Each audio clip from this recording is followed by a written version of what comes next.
The American Association of Poison Control Centers supports the nation's 55 poison centers in their efforts to prevent and treat poison exposures. Poison centers offer free, confidential medical advice 24 hours a day, 7 days a week through the Poison Helpline. Now, this service provides a primary resource for poisoning information and helps reduce costly emergency department visits through in-home treatment. Hello and welcome to Healthy Connections. I'm Annetta Wilson, your host. Healthy Connections is a show dedicated to exploring a wide variety of topics, from prenatal care to Alzheimer's disease. And we do so with a wide variety of perspectives, from the professionals that help treat the syndromes to everyday people like you and me who may have personal experience dealing with these topics on a first-hand basis. Stay tuned for Healthy Connections.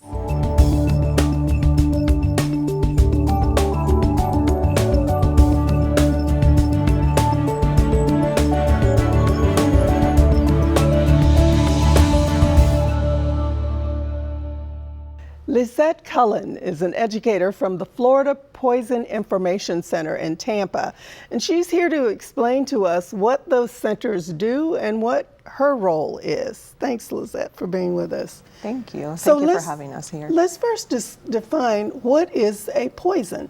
Very good question. Poison is pretty much everything around us. It could be living, like plants, snakes, animals, insects, marine life. Especially here in Florida, we're surrounded by water, or non-living, like food poisoning, medication, household cleaners, gases, that if it's used by the wrong person, the wrong amount, or the wrong way, it causes an adverse reaction. It's considered poisoning. So you have a huge job in educating people on the things, most of which are in your home, that could actually be harmful. You have a little show and tell here.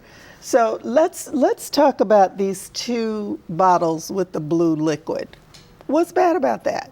Well, I bring it usually when I have an event with children and adults. So it's like a double message, a teaching point. I ask them to guess which one is the Gatorade, the blue Gatorade. And they sometimes they guess right or they guess wrong.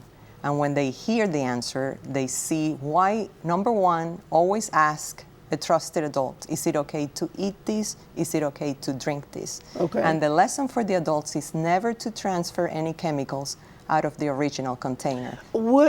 Describe a scenario where someone might do that. For example, a person might buy something like a family size amount, like a toilet cleaner at a big retail big box store, yeah. Store, and for convenience they want to put it in a small container throughout the bathrooms in the house, and they put it under the sink and the cabinet under the sink. And we've had calls like a person put it in a mouthwash empty container, and it's something that looks blue inside the mouthwash container, and the daughter ran out, went looked for it, grabbed that, and didn't realize that it was toilet cleaner inside the mouthwash container. And that happens a lot, I would imagine. And it's something that is 100% preventable by not transferring it to a drink container. So let's talk about some of the other things you brought, because I'm so excited there's a show and tell for people. This looks very attractive, things that big people and little people may just want to, oh, let me try that. Yes, a lot of candy looks like medicine and vice versa. Never refer to medication as candy when you're giving it to a child. Explain what it is, what it's for, and you'll be surprised. Sometimes we underestimate their knowledge. It could be a baby or a 1-year-old. Mm-hmm. Just tell them only an adult could give a medication to a child. Use the medication measuring tools that the pharmacists provide. Don't use like regular spoons in the house. They come in different sizes. Only read the label, understand the frequency, the dose. So you could think you're doing it right and cause a problem without the proper dosing. That's a common mistake. And going back to the medication, some might smell sweet or even taste sweet, like vitamins or laxatives. Like we have one there that is like, or some look like a piece of chocolate, and it's not a candy. Okay. You know, if it too much eaten, it could cause vomiting, diarrhea. So candy, pills are not candy, even if they taste sweet. And sometimes one pill can kill. Oh, that's just frightening. Right. And I know you see that all too often. Right. And so let's not ignore the elephant in the room. The elephants. We've got this huge snake, and this one.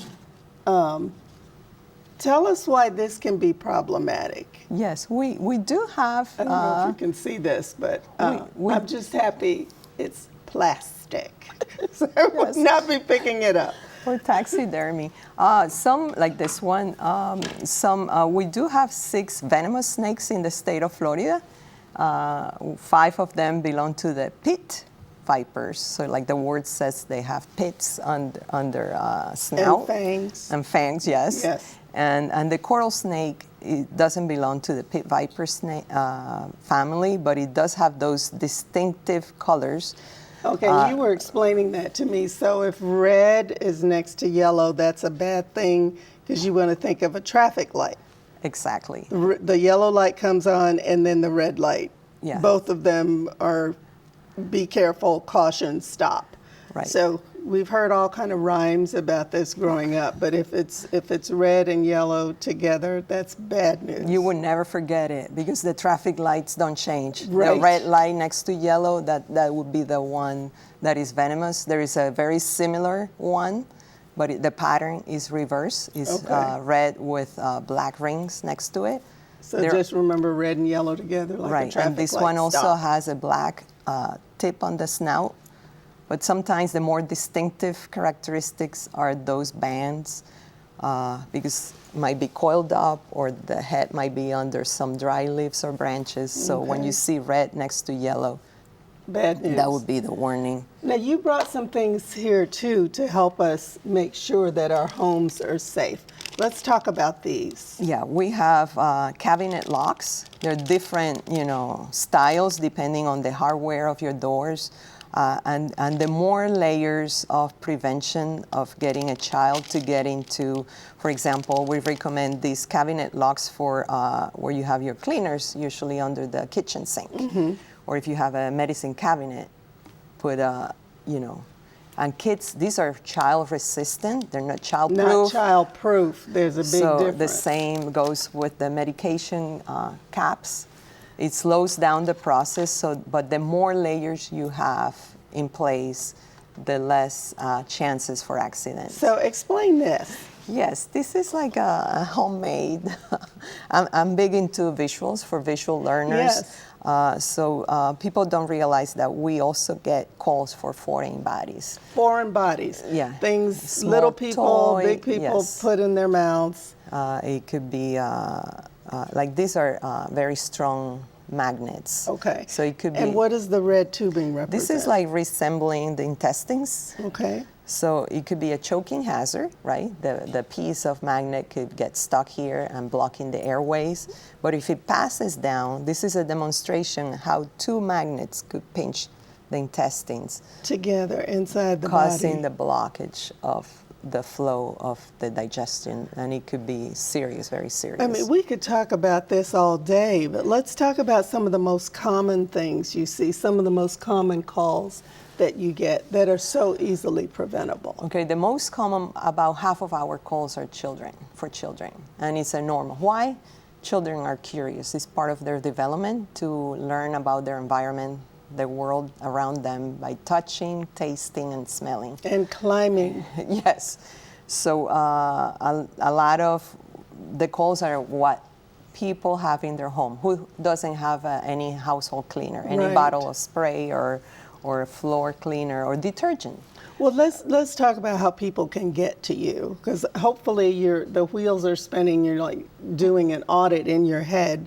But what is the easiest way to get information to you and connect people with you? Okay, if they have a question or an exposure, they can call the National Poison Helpline. And I emphasize on national because it's the same number anywhere in the United States. It's the 1-800-222-1222. 1-800-222-1222. Okay. 1-800-222-1222, because I know there are caregivers, godparents, grandparents, cousins, aunts going, where's that number? Lisette, thank you so much for kind of just giving us an overview, hopefully a lot to think about to keep not only ourselves safe, but the little ones too. That's right. Thank you for having us. We will be back right after this.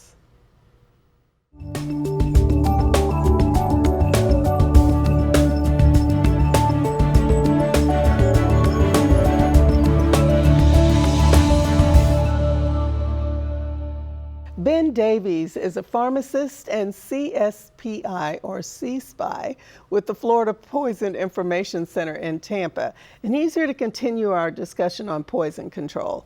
So, Ben, why would the Poison Control Center have a pharmacist, and what is a CSPI? Great question. So all poison centers here in the United States are operated and manned by healthcare professionals.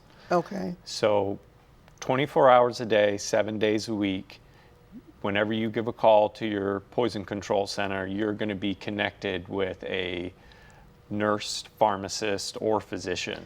That's comforting to know. Mm-hmm. So what is the extra designation, CSPI? Great question. So yeah, C-SPI, that stands for Certified Specialist Poison Information, or Certified Specialist in Poison Information. Okay. We're not spies or undercover agents, but rather we are professionals that are trained in poisoning exposures and how to treat them, both at home and in the hospital. So let's start with, kind of picking up where we left off with Lisette. Something has happened. Mm-hmm.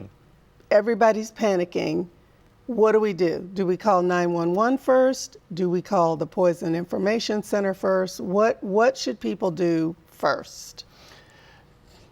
So when you call the first number that comes to your head, if you call us, that's okay. If you call 911, that's okay. Because if you're not at the right place, we can transfer you to the right place, or we can tell you to call the right place. 911 will most likely be the best place to call first if the person is not responding, if they're having a difficult time breathing, or they're not able to breathe, or if they're asleep and you're having a hard time waking them up.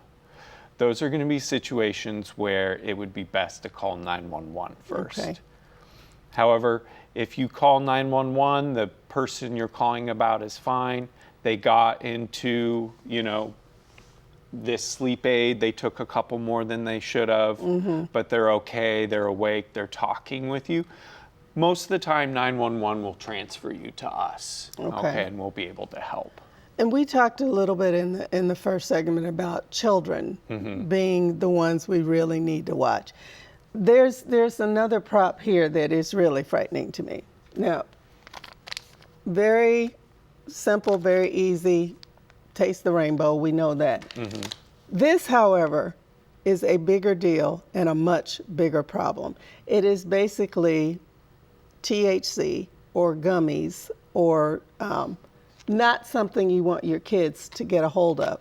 To a curious 5-year-old, 4-year-old, there's no difference. So what advice do you give to people who have these at home and these at home? So the best thing is to keep them secured away, okay? Locked up, even better. And you may think they're high up enough, but they may not be. And a lot of people already know that, but it's when we set them on the counter for those couple seconds that we forget that, the 4-year-old may be just in reach. So these other items that we have here, most homes have something for pain, something for colds. You have your own medicine cabinet filled with things. And a lot of times we forget they're there. Let's talk about expired medications and the unique problems that brings up. Yeah, expired medications can be an issue, particularly like prescription medications or medications we don't use anymore. You know, we had a dental procedure or we had some type of illness that required some opioids or something of a more serious nature.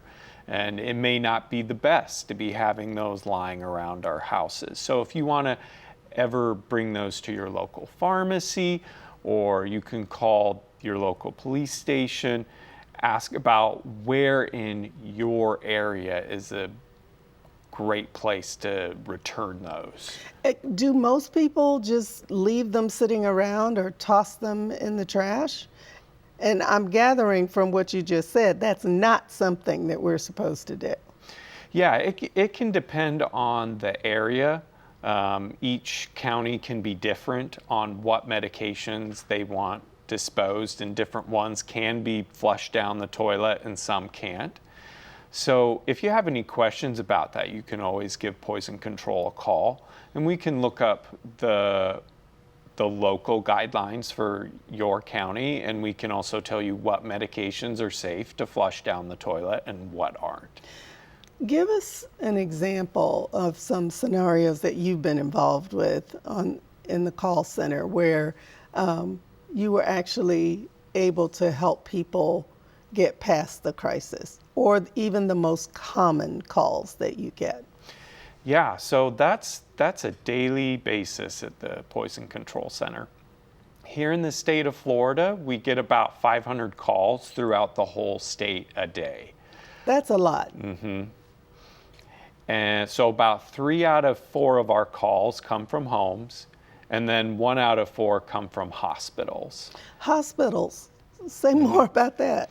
Yes, so doctors and nurses have a lot they have to work on and be able to know how to treat, you know, broken bones, or someone has the flu, or someone's having a heart condition. You know, those are things that they definitely are trained on and know about. But what to do if, you know, if your little grandchild or your nephew got into too many of these THC gummies, they may not have gone over that recently, you know, because it's not something they commonly deal with. So they'll give Poison Control a call and speak to myself or one of my colleagues, and we'll walk them through how to treat, how long So to you observe. work in tandem with healthcare professionals in hospitals. Exactly. That's fascinating. I mean, because we've been focusing mainly on the things that could happen at home, but this runs the gamut. Exactly. Have you ever gotten any calls that have surprised even you? You do this all the time? Yes. I've been working in poison control since 2014. And So this is not your first rodeo. no, Okay. but I'm surprised at how I'm surprised every time I work. Okay, say more about that. I mean, without naming names, of course. Oh, of course, yeah. We are 100% confidential. Okay. So we cannot share any personal information. So that is one concern that people have when they call us. But you name it, it's always a fun and exciting thing to go to work each day, be able to help people out, and learn about different things that are being put out on the market and ways that we might run into trouble with those. Do people find more creative ways to get in trouble? Yeah. You know, Lizette was saying anything is a poison. You know, plants, you know, we had some snakes here. Obviously, you want to stay away from those. But switching the contents of different containers, is there something that's more common than another that you see when people call in? Like, help, I have ingested, or someone has eaten or drank something. Yes, so most of them are your common household items, your cleaners, your fragrances like your wall fresheners. We get a lot of calls on melatonin. Okay. So just because it's natural does not mean it's safe. Correct. Okay, so let's get that phone number out there again. And we want to remind you too that you can have someone from the Poison Control Center come and talk to your group or organization for free. There is no cost to get educated. So the number is 800. Yeah, 1-800. 1-800, let me see if I remember it, 222-1222. Perfect. Okay, and you might even get to talk to Ben. You might. Thank you for joining us and for adding even more depth to this conversation. This is literally a life-saving conversation. Thank you for having us. We'll be back.